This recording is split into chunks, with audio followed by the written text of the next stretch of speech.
வாயழகு செஞ்சதெல்லாம் வைகையாத்து மண்ணுங்க, பல்லழகு செஞ்சது முல்லையூர் மண்ணுங்க.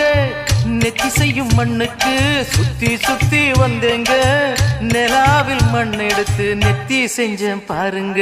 தந்தானே தந்தானே தந்தான குயிலே சாமி, தந்தானே தந்தானே என்னோட மயிலே.